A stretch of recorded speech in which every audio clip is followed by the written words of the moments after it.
evening. So this is our second glimpse into the country offices. We started last week with a glimpse into Nepal and what they did during COVID, and we hope that we will have a series every Thursday on life in the country offices. We hope that that will, help you if you're because of the bank's decentralization agenda. If you're thinking of going, we hope that our champions will give you a good idea of what life could be like for you, so you can make an informed decision, a plan. So I will not say too much, except that today our two champions, Isabel and Fatou, will give you an overview of life in Paris, and then there will be time for Q&A.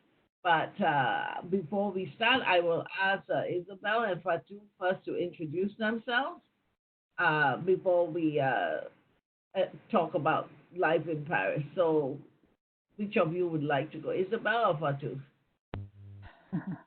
I'm okay. I can start if you Okay, want. go ahead. Yeah. Yes. So my name is Isabelle. I'm French Canadian. We've been in Paris for 5 years now. This is maybe easier for me than others because I speak French as a first language. So for me, it's easy to settle. And yeah, Paul works in the infrastructure on as a lead expert. So we live downtown Paris in the center, in the 17th.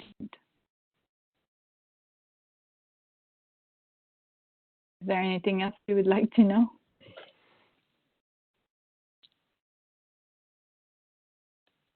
Seems to be freezing. Children? Yes, we have two children, two boys. One is 10, one is 12. So one is still in primary school, last year of primary school, and the other one is in college, the middle school.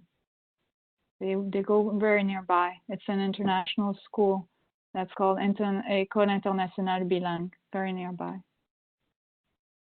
Isabel, I thought your husband was in Mali. It really is choppy. I'm not sure I heard the question properly, Catherine.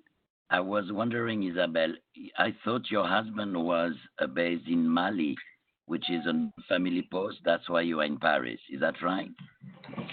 No, his posting will be changed. He is moving to Africa, but now we physically are not moving. Okay. He was working on Eastern Europe and he will be for a little bit more until the change. Okay, Fatou, thank you, Isabel.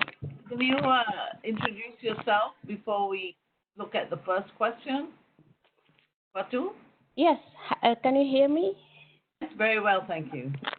Hi, everyone. So I am Fatou Nakulima.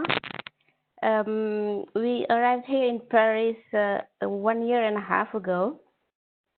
So I'm also French and Senegalese, and we speaking French and English and Wolof. We arrived from South Korea. This is our fifth expatriation. So we have been moving around for the past 20 years. So Paris for us is coming back. We came back. We lived here 20 years ago. I have 3 kids, 2 boys and 1 girl. The boys are 20 and 18. So the eldest in American University of Paris, and the second boy just graduated this year from high school. And my daughter is 7. Wow. So, yeah, young and big gap. So,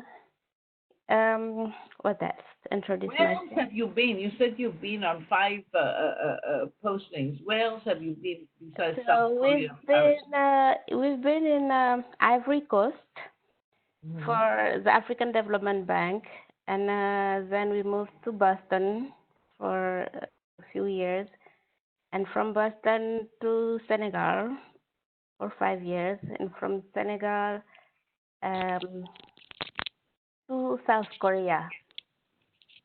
But yeah, we've been to Tunisia, North Africa. So yeah, Paris is a fifth one.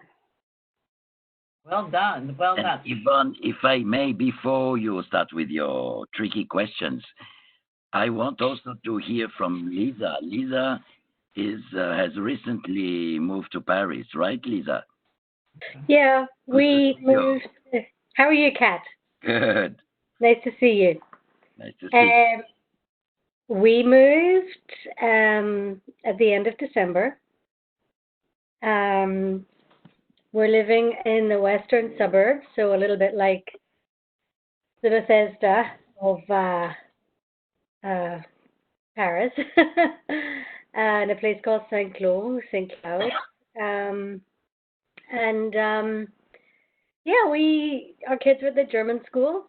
They are two boys. They're 11 and 16. So my husband is an economist, but he's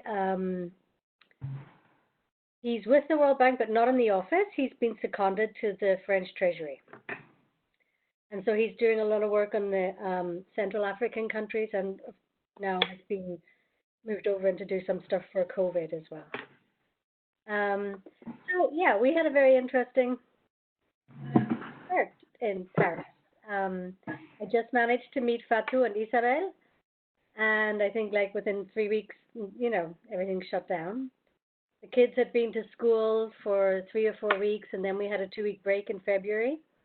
And then we were back for 3 or 4 weeks, and then we were in confinement. So it's been interesting. We got a car yesterday. Everything has just been removed a few steps in terms of time. But, we're quite happy. We like it. Everybody seems really fun and friendly.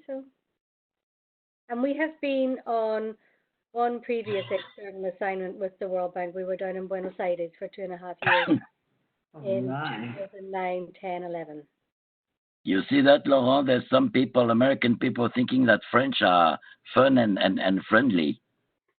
I'm Irish. I love it. So respect, Fatou. I'm in the same boat, Yeah, we are. You speak French, Lisa? I did French all the way through high school, but I finished high school like 30 years ago. And I've been taking classes here, so it's getting better, and I'm okay. I'm in the advanced class, but I do need a lot more practice. My husband's gotten pretty good, but the kids are learning. They're doing well. And, we're just pushing through. Great. Is there anybody else from the Paris chapter? No, I think the three of us. Good. Great. We have a small group here.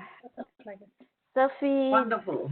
Yeah, okay, I invited her. How would you like to do this? The question to all three of you, and perhaps you can all contribute, is can you paint a realistic picture of what life is like in Paris for WBG families? Isabel.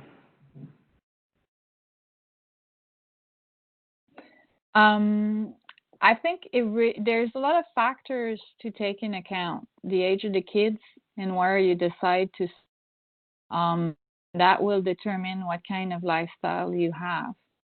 Between me and Lisa, who lives in a suburb, and myself, who has kids at a walking distance, we have a totally different lifestyle. And so, if we want to compare things similarly, people who live downtown usually find themselves in apartments unless they have extreme budgets. And then it means that we need to then, if we have young kids, entertain them, bring them to the park. The city is shaped in a way where each neighborhood is quite different, and interestingly, so it's important to choose well where you're going to live and to imagine how much time it takes to go from the office to your house, and as well from the house to the school.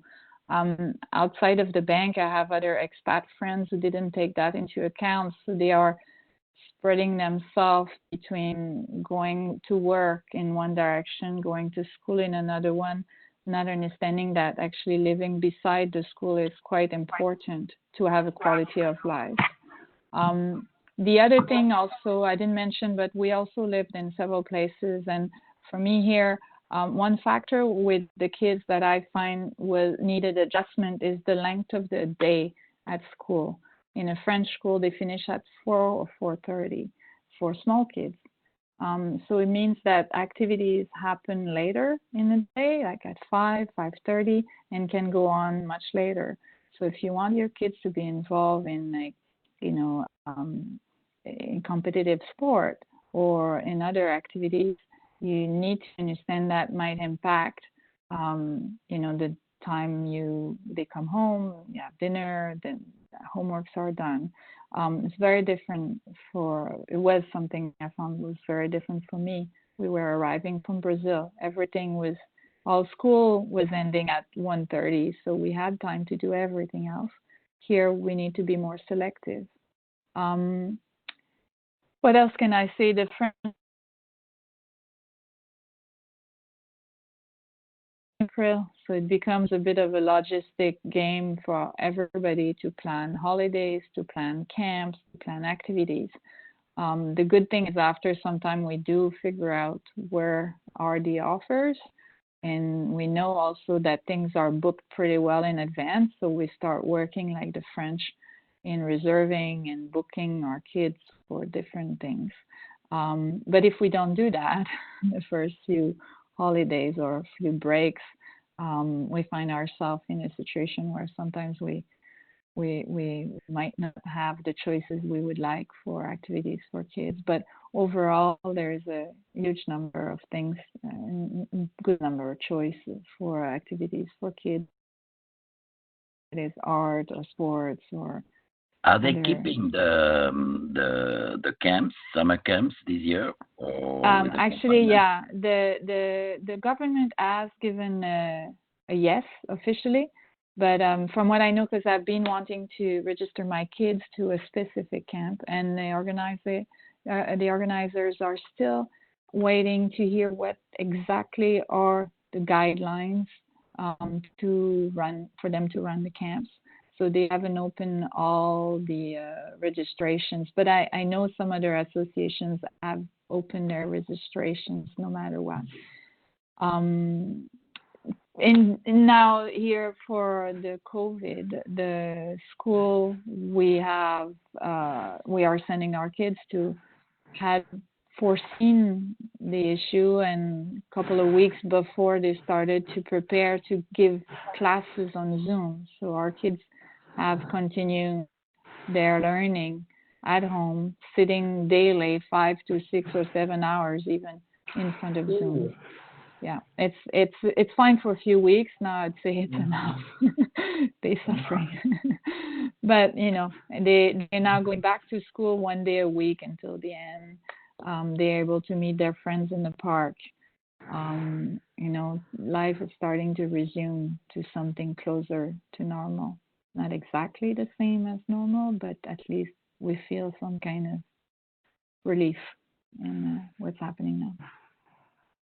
And you feel safe about the children going back to school for a day and meeting friends in the park?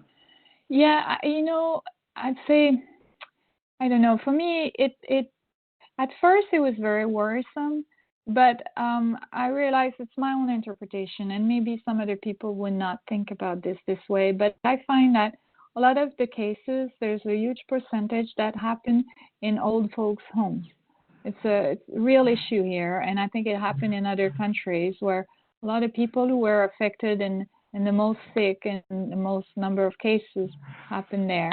Today, the number of deaths and the number in the hospitals all over France, but also specifically in the Paris region, is quite low. Okay. We asked that question because we are entering that phase here in DC and in many Mm. countries, that Yeah. slowly the It's opening up. So psychological safety now becomes very important because we now can choose whether we go or we stay. I mean, yeah. before it was quite easy, everybody in Yeah. lockdown. So it's good to Yeah. know, good to have another perspective. So Fatu, how would you describe a day, what life is like in Paris for WBG families?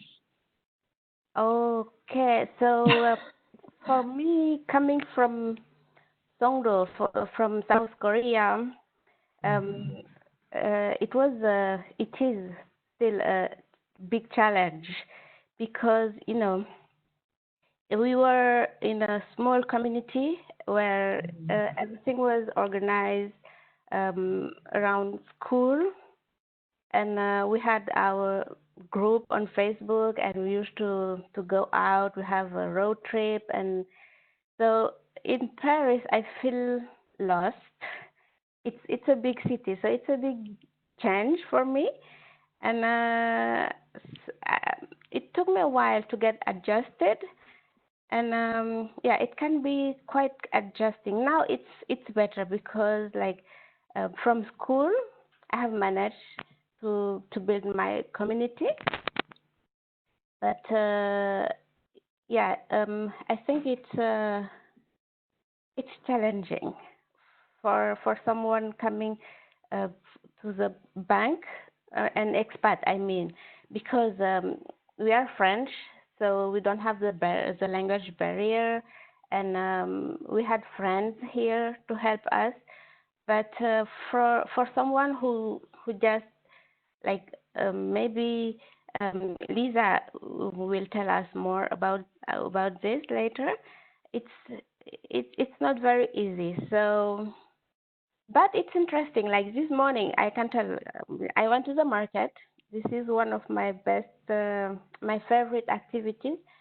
Going to the market, the French market. They are twice a week. We have a local market with the farmers and the local producers with fresh products, fresh fruits and cheese, and that's nice. And what else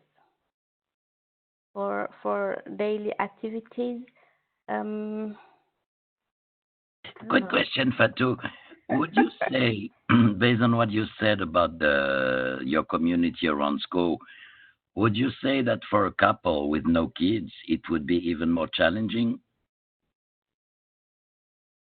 Maybe not. It depends because if you can build your community around, colleagues or friends, it can work out. But for a like single person or family without kids, yeah, it might be challenging to because here, Catherine, people are very nice. French people are very nice, but you have to know them first.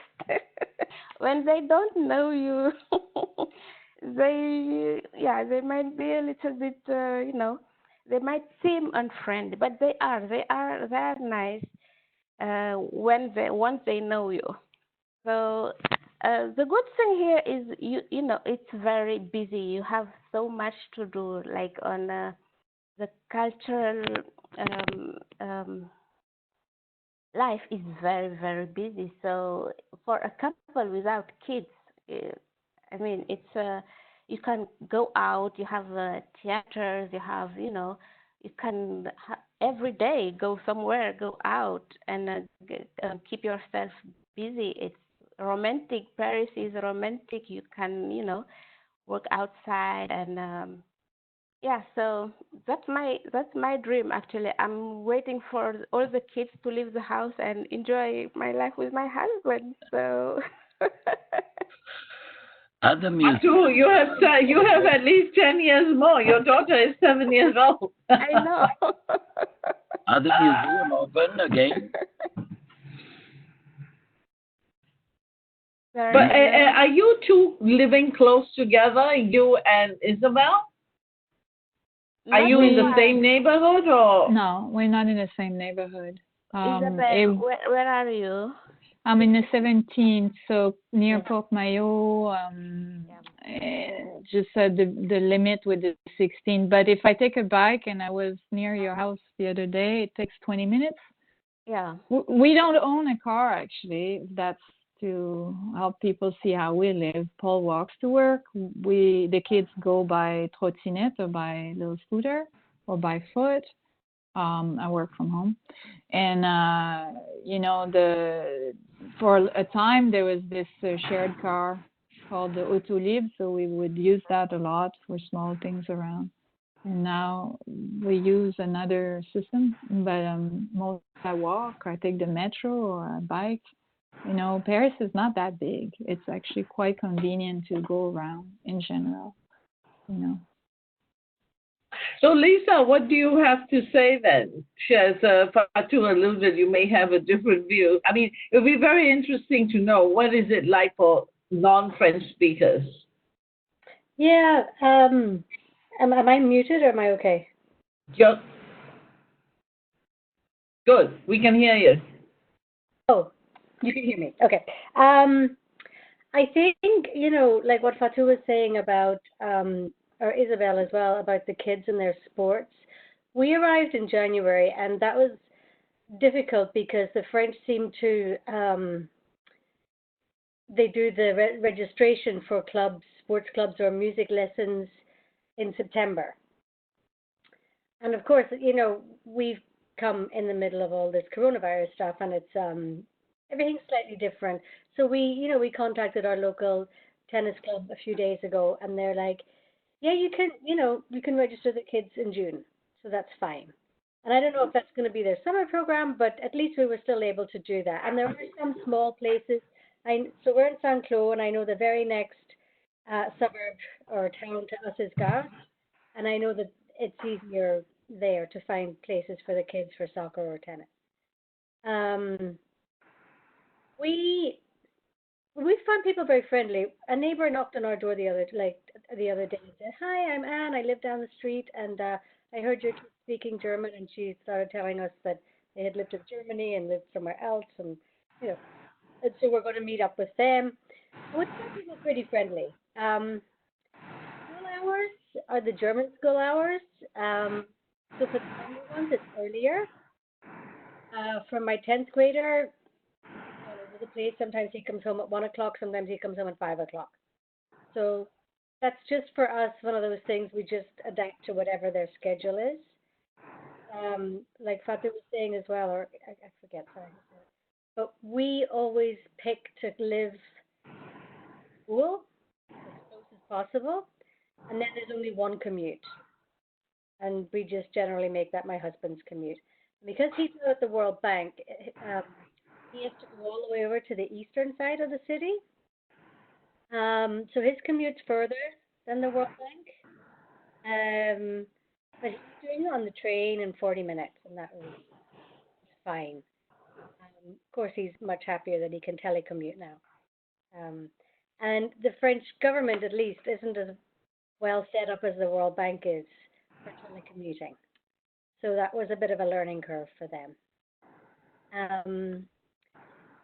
So yeah, finding friends is usually easier when you have kids. People were very friendly at school. There were a few coffee mornings that I went to. We have friends who live right in the center. She's a former World Banker. And they don't have any kids. And they have, the life of Riley there. It's theater and galleries and dinners and they invite, we've known them for years, and they invite us out, and we just don't have the energy they have or the time. I think like Isabel already gave me the contact details of a woman who organizes a hike, and it can be anywhere around Paris, and I get her emails now. That's the same day as my French class, so I can't do it just yet, but I'm going to make sure I can do it in the fall. So I think there are lots of things to do, and if you were to come without kids and have to rely on yourself to find everything, you would need to like have to you would have to look hard. I don't know, as a new person here, I don't know how right now, if it weren't for, if the coronavirus hadn't happened, because I just happened to rest after all the stress and hard work of moving. Um, so we haven't gone out much. Obviously, we haven't done much. I mean, we've literally been within a 1 kilometer of our house for the last 2.5 months. Um, my French is okay, so I don't know about like a completely non-speaking French person. Um,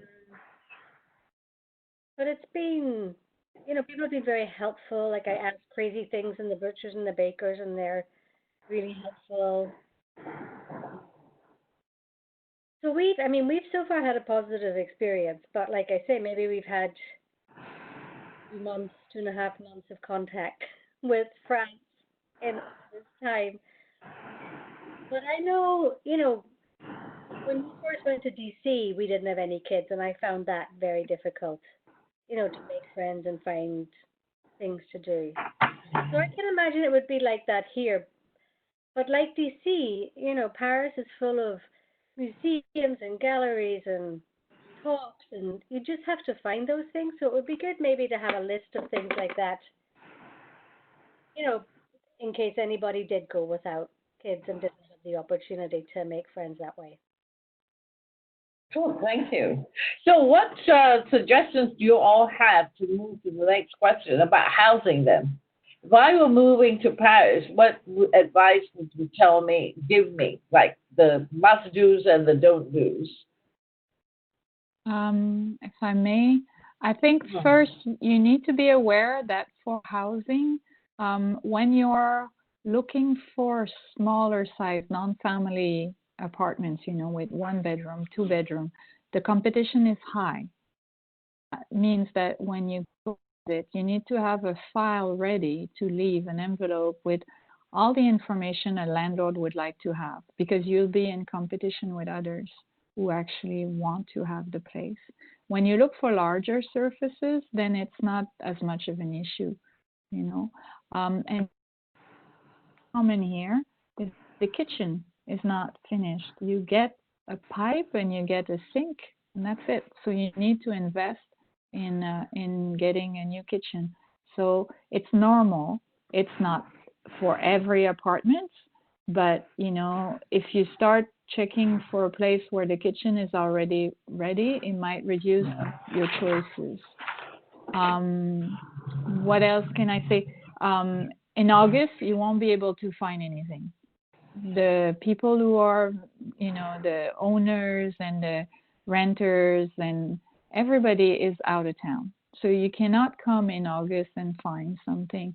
Either you come early in July or in June, and then you settle and you pay in advance and you set yourself up, or you just do like what we did, which is basically get the kids started in school, rent a temporary Airbnb, until we sign a lease and then move in.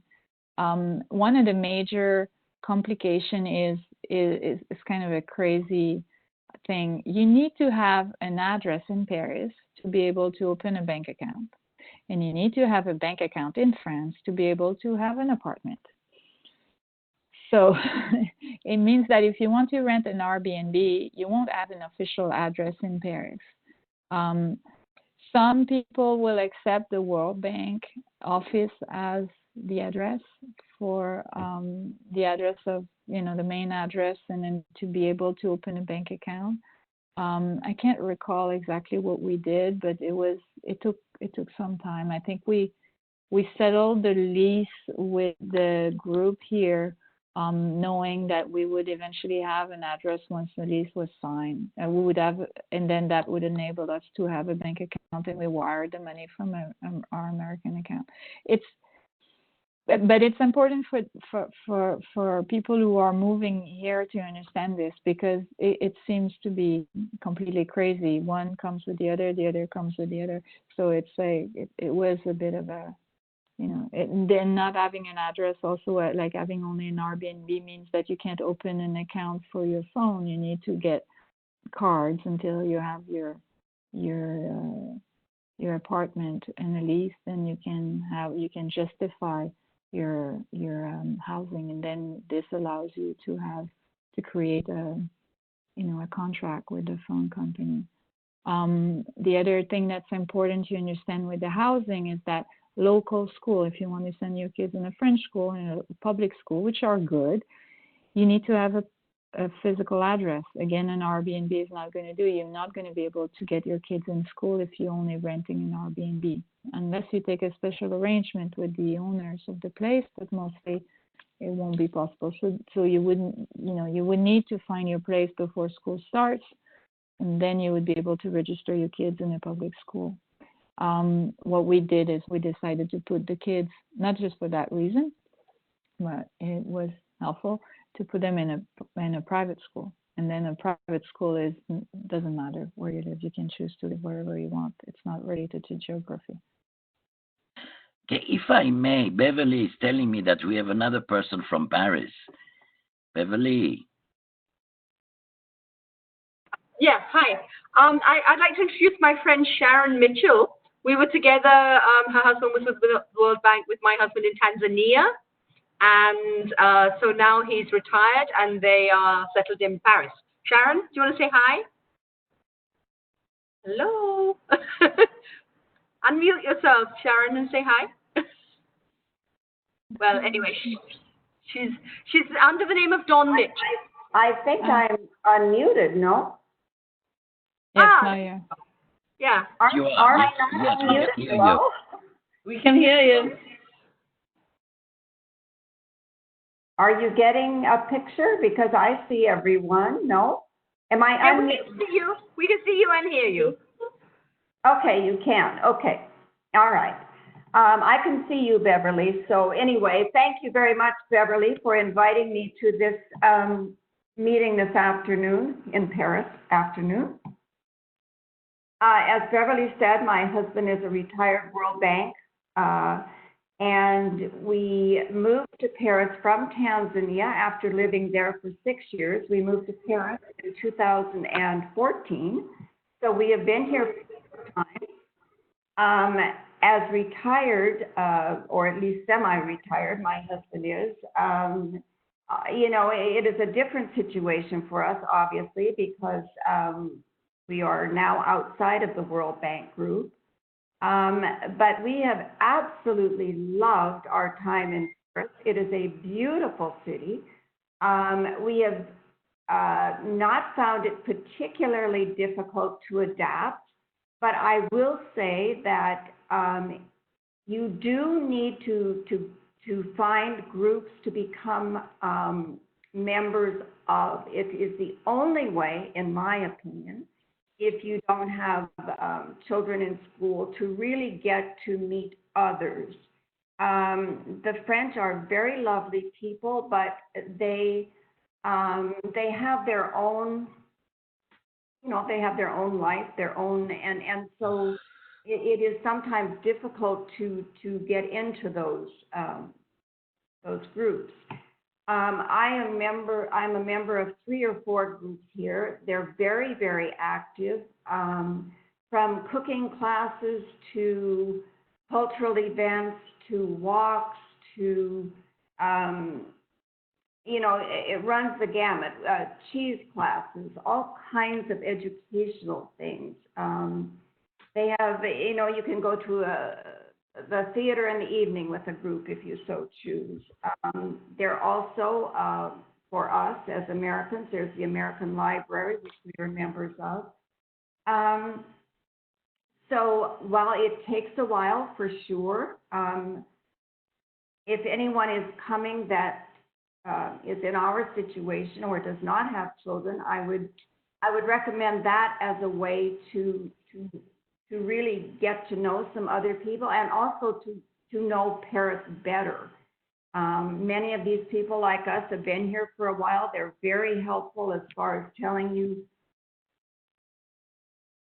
how to get around some things, how to do some things. It's not easy here when you first move here, and particularly we had, of course, no longer any support from the World Bank, so you have to do it all yourself.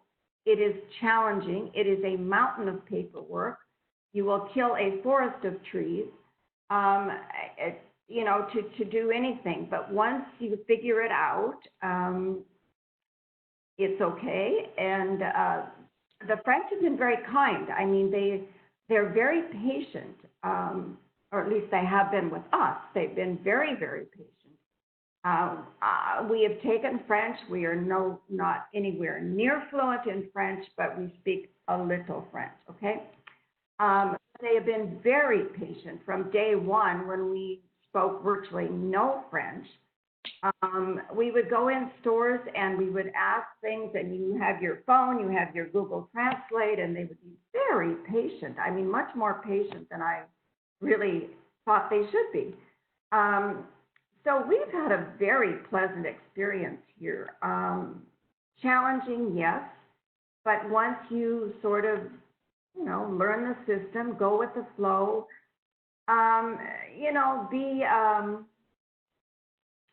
be willing to adapt, as all of us have, as we lived in other countries. Always remember that you're a guest in their country, and I think it's wonderful. I hope to live here many more years, actually. So anyway, it's nice to meet other World Bank ladies. I did not have any idea that there were that you were here, Beverly. Thank you so much, because I never honestly thought even about connecting with the World Bank people. I was so intent on looking at Google to find other groups. I missed the one that was so obvious, which is a bit sad. So anyway. So Fatou, would you like to add, anything to the housing, you and Lisa? And then in the interest of time, because we've had a very good discussion, I want to move on to asking about careers, because the families that are moving these days are very career-oriented, the spouses, and just to know a little bit about that. So Lisa and Fatou, if you can give us a last word on housing, and we can move on to career.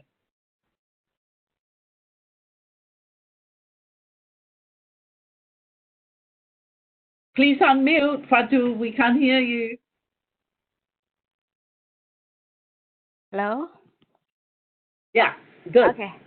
So housing in Paris, it also depends on, whether or not you have kids or from school. Usually we used to live not too far from school, from a walking distance. It's safer, especially here where you have, strikes very often. So if you are in Paris, Paris intramuros, apartments are expensive. From my experience, I find them expensive and small and old. They are very nice. They have a character, we call it genuine, and but they are small. And as Isabel said, the kitchens are small also and are unfurnished. And isolation is not very good. So be prepared to have a small place.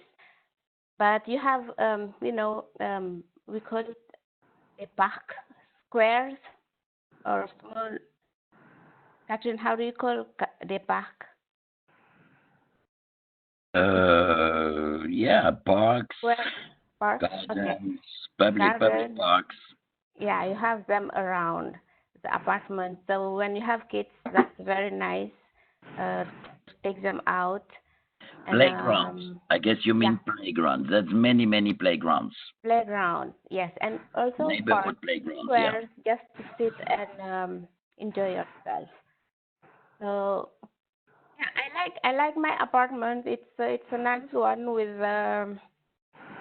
it's old, not too big, but yeah, nice. And if you are outside of Paris, you can find called the pavillon, small houses.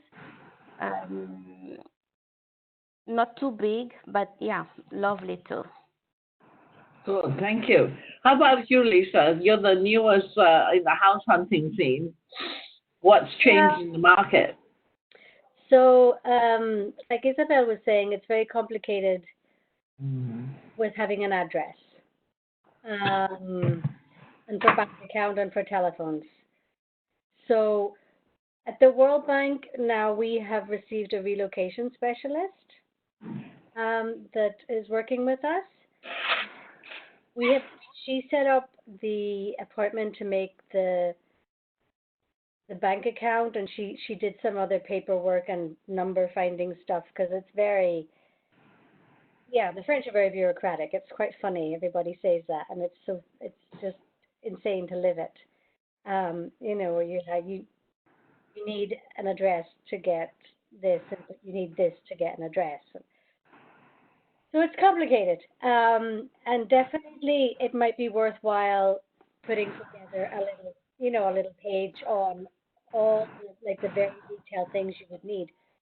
My husband also, we didn't do a pre-assignment visit. He was here in Paris, I think on the way back from Angola or something in September, and he just popped into an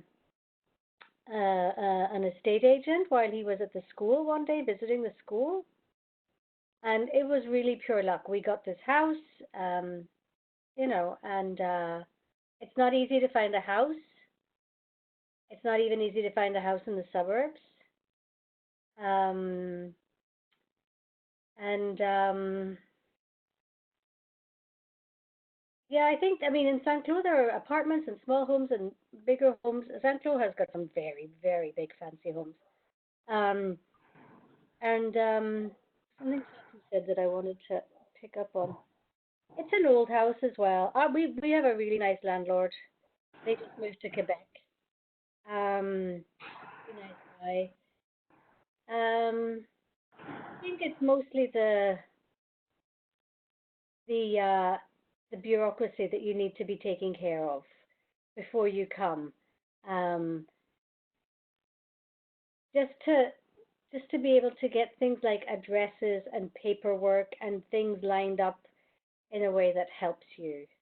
And we picked a house in the suburbs because, like I said, we wanted to live near the school, which is what we usually do, and the kids walk to school in 5 minutes. Um, and for sure, we wouldn't live in a house this size if it was just me and my husband. We'd be living downtown, in an apartment close to work. So then, that commute is taken care of. So, Isabel, maybe you'd like to kick off because you mentioned earlier that you work from home. So, Yeah. what are employment opportunities like for spouses? It really depends.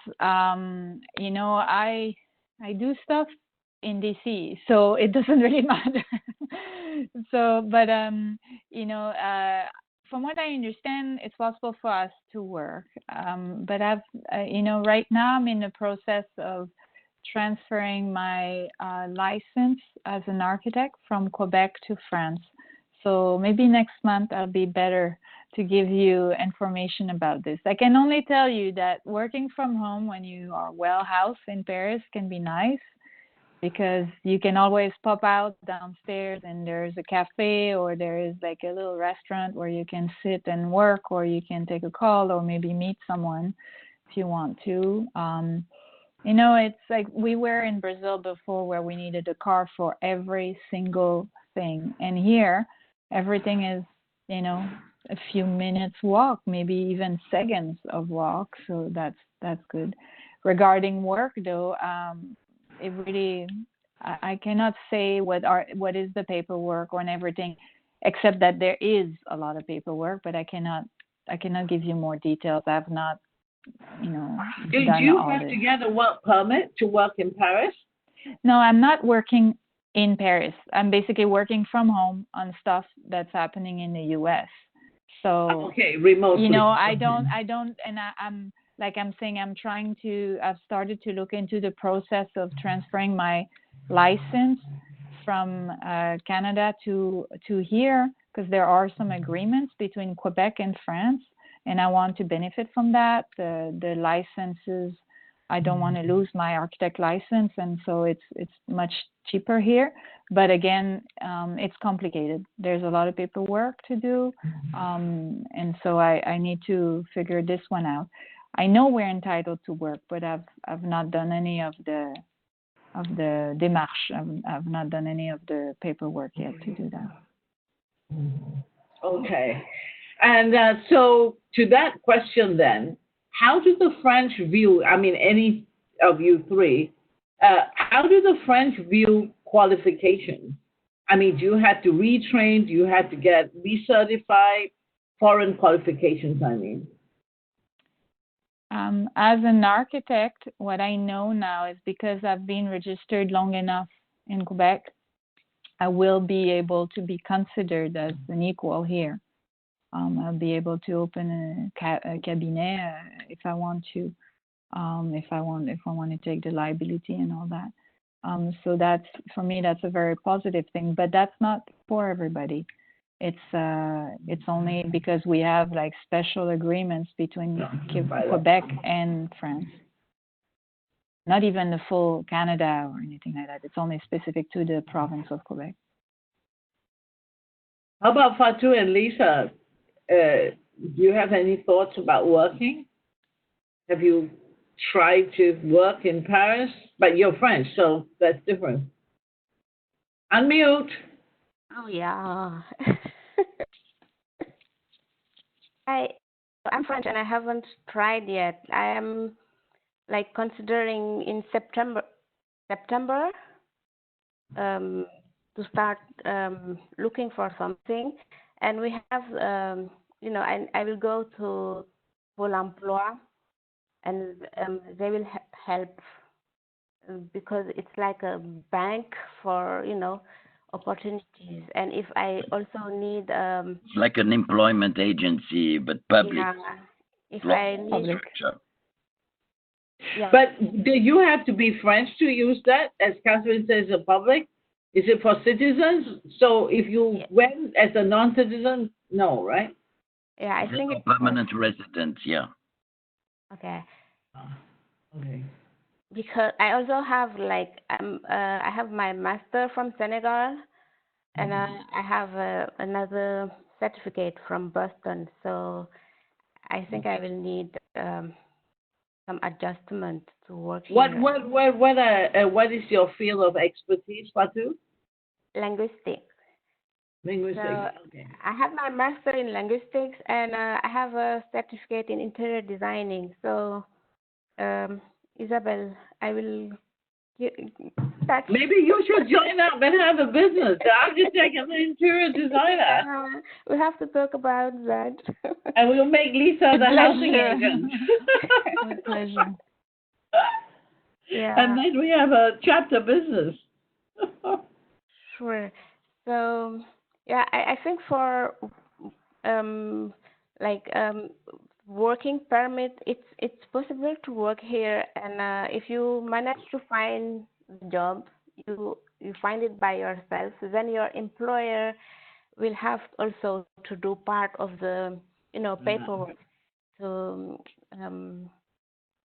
yeah, but I know many foreigners here just work from home, which is now possible, especially after the coronavirus. I think it will be easier to work from home. Lisa, do you have any thoughts about working? I guess with coronavirus, as you said, you haven't ventured more than a kilometer from the house. No.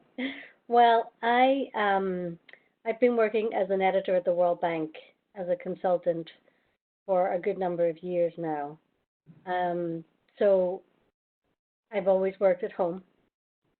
And I think that if you are with somebody who's doing a World Bank job and and you want to move to a field office, it's kind of hard for everybody to be happy. Lots of people do it, and it's great. I just decided to do it this way. I had been I've been telecommuting since 1995. When I was like mailing floppy disks, to different people.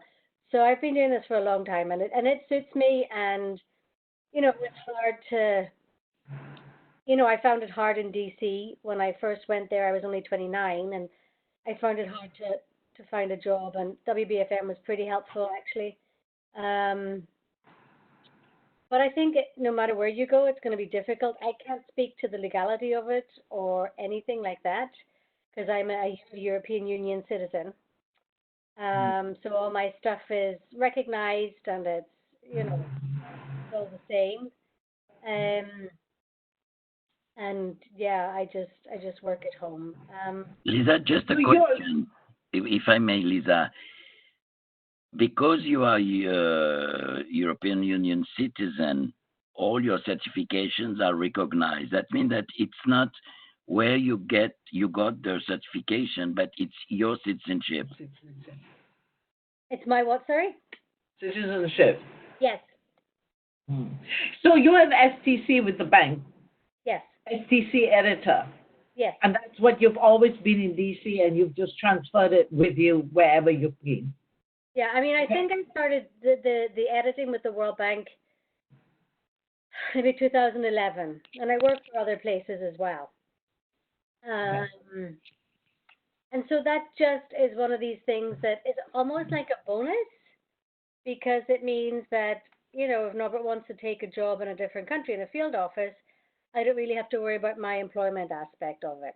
I mean, I did take another job in DC, and I had to leave that, but it was for fun. It was great. I worked in the anthropology store, so it wasn't a killer for me to leave that job, but it was certainly very interesting.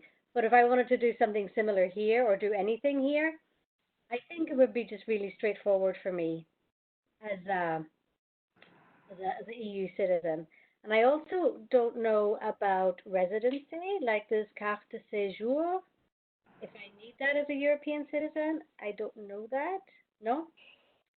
And also, one thing I will say is because as G4s in the United States, we have our driving licenses are only valid for 1 year at a time. We have to renew them every year. So pretty much very, very soon after you've arrived, your driving license is likely to expire, your American one. And what I didn't do was keep my British one up to date. So I now don't have a driving license. And COVID has knocked that on the head as well, because the driving license authority isn't open in the UK. And I know somebody here, a German citizen, who got a French driving license, and I don't know why she transferred it, but it took 1.5 years. So if you want to drive, you need to just, you can't, your American one is going to run out within a year. So you need to keep up with your own national, unless you're American, of course, your own national driving license, because otherwise you're going to be in the predicament that I'm in now. Lisa, the way around, you don't have a valid driving license, but if you do, the way around it is to get an international driving license. And most countries allow you to drive for a short period of time on an international license, I mean, you have to convert. You have to convert. Yeah. You can convert your driving license here. It just takes like 1.5 years. Yeah, but the point is she doesn't have anything to convert because they're all expired. But on that very cheerful note, given that it's 9:13, I do want to open it, and if you've got to leave at 9:15, please do. Otherwise, we will stay a few extra minutes because the discussion has been very rich. I think you see through this the chapter importance, because all the things that were said today by Lisa, Fatu, and Isabel, you will not get in a guide. The things that they said about having a file, about the catch-22 situation that you have between the landlord and the bank account, or the bank account and the landlord. I think the school one, most people have that regime with kids. They sort of know who's going to commute, and I've done this for many years, and usually the husband or the working spouse that takes the longer commute, and everybody goes for convenience. But the stuff about the house and how not to be shocked when you see a kitchen with just a pipe. Again, it depends where you come from. You know, when you come from the U.S. with a fully loaded kitchen, then you think to yourself, oh my goodness, you know, what is this, a thing in a pipe? So it's these things, and it's highlighted for me again how important you people are, the chapter, and to the families who are listening. You know, we have a live chapter in Paris, so if you have questions, they could save you a lot of heartache if you would drop them a line. I'm sure that they would be more than happy to help. So it's very useful. Thank you. We didn't get through for the rest of you. The discussion was so good, we only got through 3 questions. But anyway, I will open now. If anybody wants to ask these 3 a question, please unmute. Yes, Laurent, you're waving. Unmute. Thank you very much, Lisa, Isabel, and Fatou. As you can hear, I'm French, so thank you very much, and I think you are very kind for French people, because they are very grumpy. That's the right word? Grognon? Cat? So thank you very much. You give a very wonderful vision of France. And I think I just want to say, in France, we have another country office in Marseille. This is a very small country office, and the office is in front of the sea, and they have a wonderful vision, and I think this is another vision of France. So, yes. And Paris is not France, like Washington is not US, but Paris is not France. And that's, I lived in Paris 20 years ago for 5 years. And this is a crazy, crazy life. If you live in Paris, this is very expensive. If you need a school, or if you have a long distance to go to your work, yes, this is a crazy life. But I love Paris because Paris is a wonderful city. So yes, you are lucky to discover Paris. And just another experience, I compare Washington because I lived 3 years in Paris and after in Cameroon. So when you speak English like me in Washington 6 years ago, nobody said, I don't understand what you say. Can you repeat? But in France, it's very hard when you are not speaking very well French. So French are very hard for foreigner. And my last experience is Paris is a little bit different with the other country where we have country office. For example, in Yaoundé, where I lived for 5 years, we have a strong international community. And in Paris, you are totally unknown. When you say, I'm from the World Bank, nobody knows you. So that's a little bit different because I think you are a little bit alone. This is not a very big country office, and you are alone. And we are lucky when we are in Yaoundé, for example, with the ambassador or embassy people. So yes, that's a little bit different. And thank you very much for your vision of France one more time. Questions for the panel? Yes, go ahead, Bamini. What I wanted to know was, to what extent does the relocation agent help you, whether it comes to housing or schooling or driver's license? What is their role? For me, I thought it was limited help. First, I speak the language, so very quickly I could figure out a number of things. I did my own research for housing in parallel to a few suggestions she's made. But she was helpful in sending the schools, the public school, the private schools options for me. Other than that, she helped me set up the gas and the electricity. She could not help me for the driving license. And I think that it was, I don't know. I don't think I used her as much as I could have also, probably. For me, it was very helpful to find the apartment, because I tried by myself and I visited like over 20 apartments and they were not working. And with the agent, it was faster, because one thing is some owners don't put the apartment on the market because they don't want the price or the value to go down, because if it stays too long on the internet online, people will say, oh, this apartment is not good because it's been on the market for too long. So for the good apartments, they keep them for themselves. It's been helpful for us for the housing, and I think that was it, because for the rest, we managed by ourselves. If you know what you need and prepare it maybe way ahead, they will help. But otherwise, yeah. How about you? How about you, Lisa? So we're still in the middle of using our relocation specialist. It's kind of challenging. We've asked her a number of things, and then let me back up a bit. So she helped us with the bank account and with the utilities. Our landlord was also very helpful in giving us his address, and so she did a lot of that complicated stuff. We've asked her a couple of other things, and one of the things I needed to do was to go shopping, and so she would just send me like a list of shop names. Say I needed to buy furniture, well,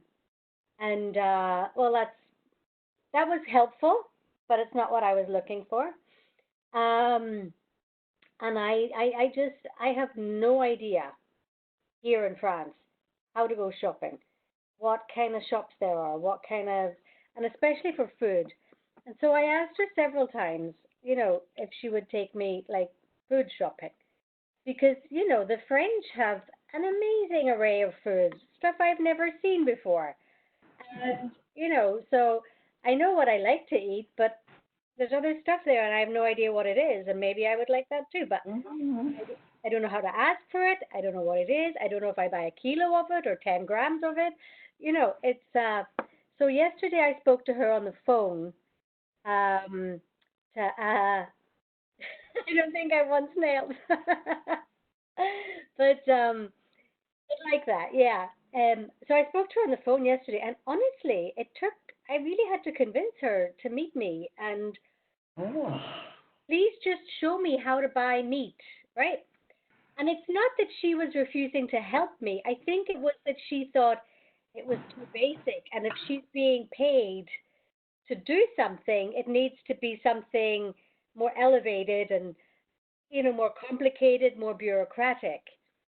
So I'm meeting her tomorrow morning at 10, and we're going to go to our little Monoprix supermarket here. And I'm just going to compile a list of questions for other little tiny things that pop into my head.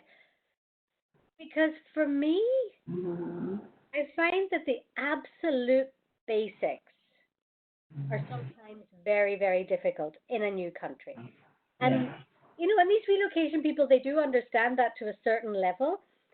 But unless you've, moved to a new country and stood there and gone, I don't even know how to buy bread,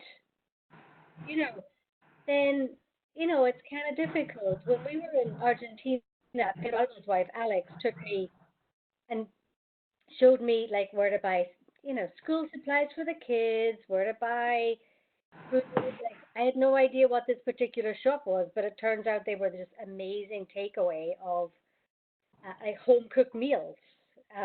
So she showed me a lot of real basic things like that, and as soon as I got that, it was such a great background and grounding to stand on. And so I think that maybe the relocation people need to know that even though we're all grown ups, we still need to maybe be taught how to go to the supermarket again. Because things are very different everywhere you go. And so she suggested using Google Translate. And, Well, like I speak several languages, and I'm like, nah, that doesn't really work. And things like, I lived in Spain, I lived in Mexico, and I lived in Argentina. Well, I know all the words for the food, but in every country, the words are different for one thing, although, like in Spanish. And for another thing, they have completely different food in all those countries. So, just because I know how to buy ham and cheese in Spain doesn't mean I know how to buy ham and cheese in Mexico. It's a different kind of thing.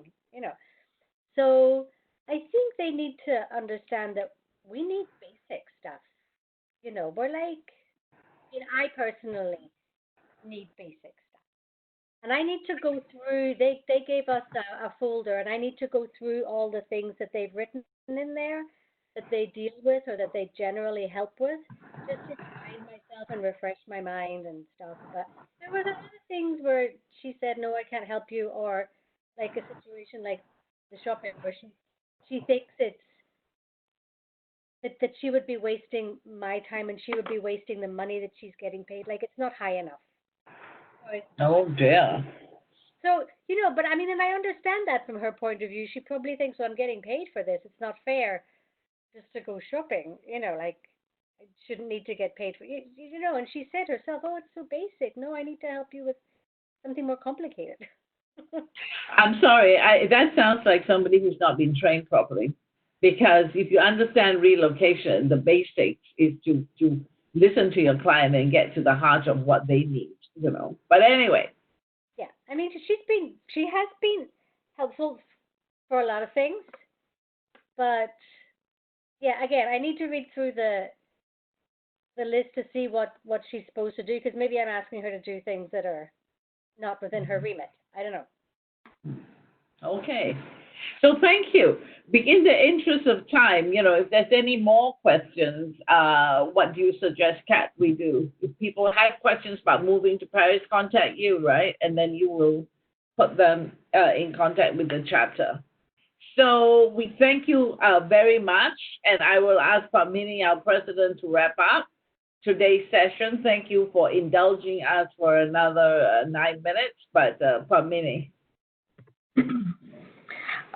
So I would really like to thank Isabel, Fatou, and Lisa for joining us from Paris and talking to us about what life would be like relocating to that place. And thank you for sharing all your experiences, and thank you for going into all the details as well. I have myself moved many times, and I can completely relate. Like Laurent said, sometimes countries that are slightly off the beaten path might be easier to relocate to because they are better set up to help the expats. The community support is much stronger, and the school system is better set up also. So life can actually, you don't have to worry about a lot of the day-to-day things. But when we move to places such as Paris or London or New York or Washington, D.C., people assume that, hey, everything's so obvious and well set up. But people don't understand that we are foreigners, and for us, it's all, again, starting from the basics, and it's quite hard. Even as far as building a community, making friends. And yes, I've also had this experience of relocation agents. That's another story. But thank you very much. And thank you to all those who joined us today. And thank you, Yvonne, for your excellent guidance as always, anchoring of this event. And we hope to see you in the next destination.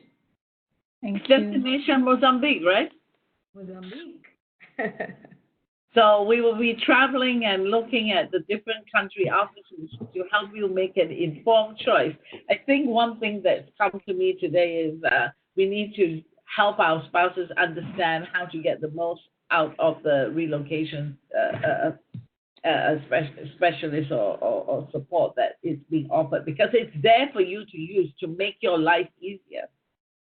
So that's perhaps something we can do. So thank you for highlighting that to us. And go for the basics, Lisa. There's lots of hidden French treasures that those of us who are not French don't know about. That's true. That's true. Thank you so much. Thank you. See you next week, same time, same place. Thank you for Thank you very putting this together. Thank you. Bye. Thanks a lot. Thank you. Bye-bye. Bye. Yeah. Take care. Bye-bye.